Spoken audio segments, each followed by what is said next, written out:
News 18 के digital platform पर आपका स्वागत है। मैं हूं प्रिया सिंह। चलिए नजर डालते हैं जम्मू कश्मीर की टॉप 10 न्यूज पर। श्रीनगर में 2 दिन तक चली नेशनल कॉन्फ्रेंस की राष्ट्रीय कार्यकारिणी की बैठक हुई। बैठक में तमाम मुद्दों पर उमर अब्दुल्ला समेत पार्टी के विधायकों और नेताओं ने मंथन किया, लेकिन सांसद आगा रुहुल्लाह के साथ विवाद की खाई और गहरी होती नजर आ रही है। बैठक में आगा रुहुल्लाह शामिल नहीं थे, जिस पर उमर अब्दुल्ला ने खुलकर बोला है। उमर अब्दुल्ला ने कहा ने आगा रुहुल्लाह का नाम लिए बिना उन्हें अनुशासनहीन तक बता दिया है। उमर अब्दुल्ला से जब मीडिया ने आगा रुहुल्लाह की दूरी पर सवाल किया तो उन्होंने कहा, जो पार्टी में अनुशासन में रहते हैं, पार्टी लाइन पर चलते हैं, वो इस मीटिंग में शामिल थे। जो अनुशासनहीन है वो मीटिंग से दूर रहे। ये कमेटी उन लोगों के लिए है जो पार्टी का डिसिप्लिन समझते हैं। यहाँ पे इस मीटिंग में तमाम वो लोग थे जो पार्टी के डिसिप्लिन के अंदर रह के पार्टी की क़यादत और पार्टी के ओहदेदारों के साथ बात करना जानते हैं और समझते हैं। मुझे हैरानगी इस बात की है कि उस शख्स का ज्यादा फिक्र आपको है बनिस्बत के हमें।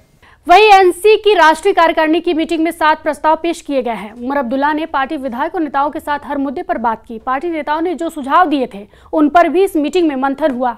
साथ ही बडगाम और नगरोटा उपचुनाव के नतीजों पर भी गहन चर्चा या फिर कह सकते हैं मंथन हुआ है। The working committee unanimously reaffirmed its unwavering commitment to the restoration of Jammu and Kashmir's special status. The committee reiterated that this issue is central to the aspiration and dignity of the people and must be addressed without further delay. The party will continue its principled fight for its full restoration. Number 2, जो resolution 2 है, the working committee urged the government of India to immediately restore full statehood to Jammu and Kashmir, as promised on the floor of the Parliament, repeatedly affirmed in the public domain and noted by the Constitution Bench of the Supreme Court. जो resolution 3 था हमारा, the working committee expressed serious concern and unequivocally condemned the terror attack in Delhi. It extended heartfelt condolences to the families of those who lost their lives. In a civilized society, violence has no place and such heinous acts must be dealt with firmly and decisively. Resolution 4. The working committee also expressed deep concern over the Naugam blast and conveyed its condolences to the affected families. PDP leader उसके youth president advocate Aditya Gupta ने आरोप लगाया है कि BJP Mata Vaishno Devi medical institute admission के मुद्दे पर बेवजह पॉलिटिक्स कर रही है। उन्होंने कहा कि बीजेपी मेरिट प्रोसेस को कमजोर करने की कोशिश कर रही है, जो ठीक नहीं है। उन्होंने कहा कि बीजेपी इलाके और धर्म के बीच बंटवारा करने की कोशिश कर रही है, जिसकी बुराई होनी चाहिए। गुप्ता ने कहा कि बीजेपी नेताओं को ऐसे मुद्दों पर बात करने के बजाय लोगों के लंबे समय से पेंडिंग मुद्दों के समाधान पर जोर देना चाहिए। माता वैष्णो देवी श्राइन बोर्ड में जो एडमिशन का इशू है उस पे लगातार काउंटर एलिगेशंस लग रहे हैं, काउंटर एलिगेशंस लग रहे हैं। पीडीपी इस बारे में क्या सोचती है? देखिए, मसला काफ़ी साफ है। ये डॉक्टर्स की सिलेक्शन का मसला है। ये ऐसा चीज़ है जिसके ऊपर सिर्फ मेरिट होना चाहिए। आप अपना इलाज कराएंगे, अपनी ज़िंदगी किसके हाथ रखेंगे? जो मेरिट में डॉक्टर बना हो, जिसकी काबिलियत हो, और उस तरीके से जो बच्चे मेरिट में आए वो सिलेक्ट हुए हैं एंड उनकी सिलेक्शन, उनके एफर्ट को इज्जत देनी चाहिए। बीजेपी सियासत कर रही है, हिंदू मुसलमान के नाम पे डिवाइड करने की कोशिश की जा रही है कि ये यूनिवर्सिटी तो 2008 से चल रही है और ये कहाँ कौन बन गए ठेकेदार जो ये उठ के कहेंगे कि माता की कहीं ये इंटेंट रही होगी कि माता के नाम पे जो पैसे चढ़ते हैं और उससे अगर समाज और जम्मू कश्मीर का नाम बढ़ता है, हिंदुस्तान के अंदर डॉक्टर बनते हैं, वो क्या धर्म के हिसाब से माँ देवी माँ के धर्म के नाम से करती थी? It is a political attempt कि आप हिंदू मुसलमान के नाम पे फसाद की जाए। ये वो वाला पॉलिटिक्स है जो बीजेपी 2000 से 2005 के बीच में करती थी, रीजनल डिवाइड क्रिएट करने के लिए। ये एफर्ट रीजनल डिवाइड को एक्सपैंड करने के लिए, और इसका फायदा बहुत एक्सट्रीम हिंदू और एक्सट्रीम मुस्लिम विंग्स को मिलेगा और यहीं से प्रॉब्लम्स क्रिएट होती हैं। खबर अवंतीपोरा से है। यहाँ पुलिस ने विस्फोटक का जखीरा बरामद किया है। पुलिस ने एक शख्स को गिरफ्तार किया है जिसके पास से 2 हैंड ग्रेनेड, एक डेटोनेटर और 300 ग्राम आरडीएक्स जब्त किया गया है। आरोपी नजीर अहमद गनी अवंतीपोरा के नानेर का रहने वाला है। फिलहाल पुलिस ने मामला दर्ज कर लिया है और जांच तेज कर दी है।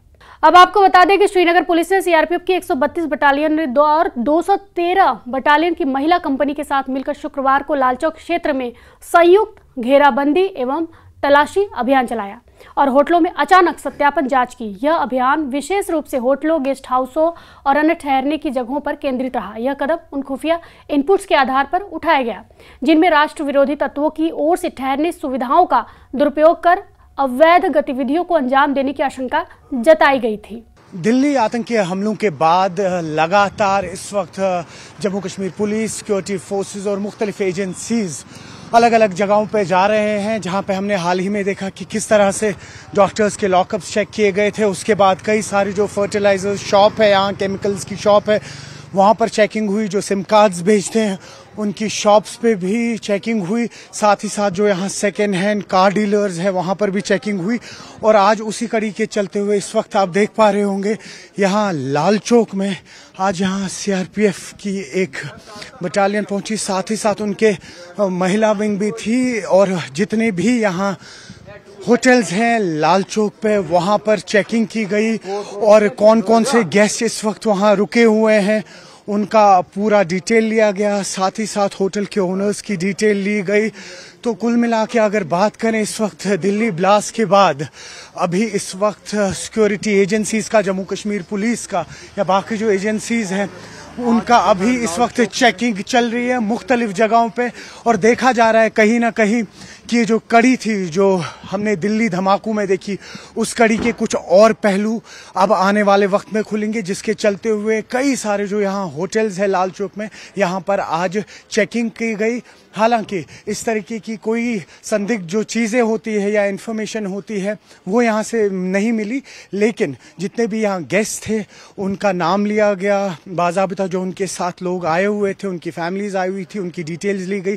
वहीं सांबा के पलूरा इलाके में सर्च ऑपरेशन चलाया जा रहा है। किसी भी संदिग्ध गतिविधि को रोकने और सुरक्षा व्यवस्था को मजबूत करने के उद्देश्य से ये अभियान शुरू किया गया। सीआरपीएफ, एसओजी और जम्मू कश्मीर पुलिस संयुक्त टीमों ने सुबह से ही पूरे इलाके की घेराबंदी कर तलाशी अभियान शुरू किया। ऑपरेशन के दौरान सुरक्षा बलों ने पलूरा गांव और बॉर्डर के सीमावर्ती क्षेत्रों में घर घर तलाशी ली और खेतों और सुनसान जगहों पर भी खंगाला। हालांकि तलाशी के दौरान किसी संदिग्ध के पकड़े जाने या कोई आपत्तिजनक सामग्री बरामद होने की जानकारी अभी तक नहीं मिली है। सुरक्षा एजेंसियों का मानना है कि सीमा क्षेत्र में ऐसे संयुक्त ऑपरेशनों से घुसपैठ और अवैध गतिविधियों पर रोक लगाने में मदद मिलती है। वहीं अब दिल्ली ब्लास्ट मामले में बड़ी खबर सामने आई है। डॉक्टर शाहीन अगस्त 2025 में कानपुर आई थी। थार गाड़ी में कानपुर उसके साथ 4 कश्मीरी युवक भी देखे गए थे गाड़ी में। ये गाड़ी जम्मू कश्मीर नंबर की है। अब थार गाड़ी की तलाश में जांच एजेंसियां जुटी हुई है। दिल्ली में ब्लास्ट के मामले में जैश ए मोहम्मद की लेडी कमांडर डॉक्टर शाहीन से जुड़े लोगों पर एक एक करके अब कार्रवाई होना शुरू हो रहा है। अगर बात की जाए शाहीन, तो शाहीन को जांच एजेंसीज सूत्र बताते हैं लेके कानपुर आई थी और कानपुर यहां आने के बाद उस थार गाड़ी का भी जिक्र हो रहा है, क्योंकि सीसीटीवी फुटेज में अगस्त 2025 को शाहीन यहां देखी गई थी और एक थार गाड़ी जो कानपुर के 12 जोड़ टोल से होते हुए आगे निकली है। उसके गाड़ी में कितने लोग थे वो पिक्चर भी क्लियर नहीं है, मगर एक बक्सा जरूर क्लियर हुआ है। इससे ऐसा शक जताया जा रहा है कि उस बक्से में कहीं कोई हथियार तो नहीं थे। उन हथियारों के एंगल पर भी जांच एजेंसी जांच कर रही है। तो वहीं कानपुर कमिश्नरेट पुलिस की एसओटी टीम भी उसमें जांच में जुटी है। अगर सूत्रों की माने तो टीम यहाँ शाहीन को लेके मेडिकल कॉलेज आई थी। उस वक्त देखिए मेडिकल कॉलेज में यहाँ मौजूद है और ये दिखाना चाहूंगा कि देखिए पूरा आई यहाँ लगभग 1 से 1.5 घंटा रही यहाँ के डिपार्टमेंट में और यहाँ के हॉस्टल जहाँ वो रहती वहां लेके गई।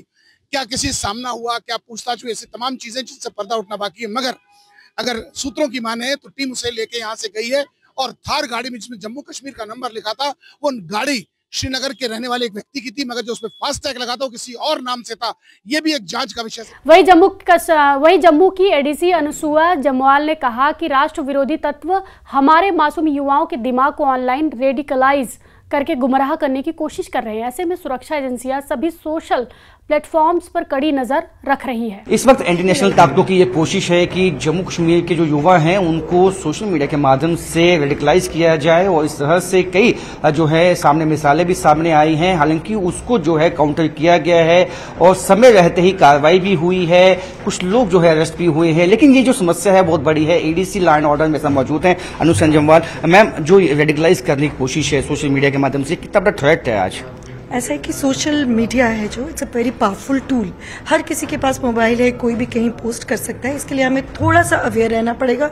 कोई भी जो यूथ हैं वो अपना यही अपने सिटीजन्स हैं या जो भी नौजवान हैं, मैं उनको बोलूँगी कि उनको रेडिकलाइज करने की कोशिश करते हैं।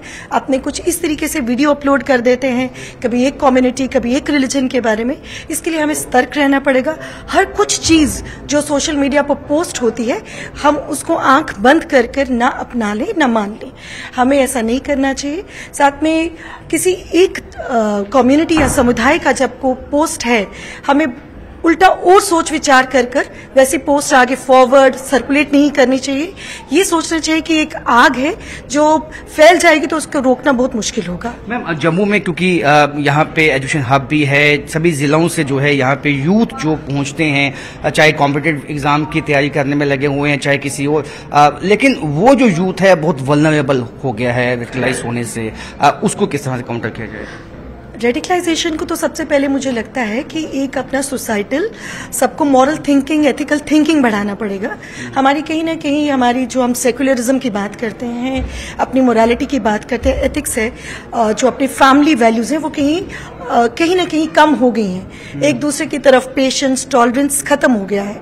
तो उन सबको हमें ऐसे पोस्ट जब आते हैं, हम या कुछ रिलीजियस इंस्टीट्यूशंस हैं, ऐसे कुछ कम्युनिटी बेस्ड इंस्टीट्यूशंस हैं जो इनको नेगेटिवली दूसरे तरीके से प्रमोट कर रहे हैं, तो हमें इसको लगता है एंड करना चाहिए। हमें एक लिबरल थिंकिंग रखना चाहिए, आपस में मतलब प्यार बढ़ाना चाहिए सोसाइटी की।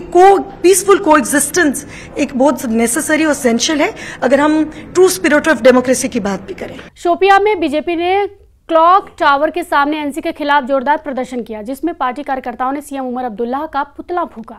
प्रदर्शनकारियों ने हाल ही में बिजली बिलों में 20% यानी 20% बढ़ोतरी का विरोध करते हुए इसे जनता पर बोझ बताया। वहीं बीजेपी जिला अध्यक्ष राजा वसीम ने आरोप लगाया कि ये बढ़ोतरी एनसी सरकार की गलत नीतियों का नतीजा है। उन्होंने कहा कि बीजेपी जनता की समस्याओं को हर मंच पर उठाती रहेगी। इलेक्शन का टाइम था तो नेशनल कॉन्फ्रेंस ने जम्मू कश्मीर के लोगों के साथ कितने वादे किए, चाहे वो बिजली की बात हो, चाहे यहाँ के बेरोजगार नौजवानों को रोजगार देने की बात हो, यहाँ पर जो भी डेवलपमेंटल इश्यूज है उनकी बात हुई है। लेकिन बड़े अफसोस के साथ हमें कहना पड़ रहा है कि नेशनल कॉन्फ्रेंस की सरकार जब से आई है तब से यहाँ के जम्मू कश्मीर के लोगों को बहुत मुश्किलातों का सामना करना पड़ा।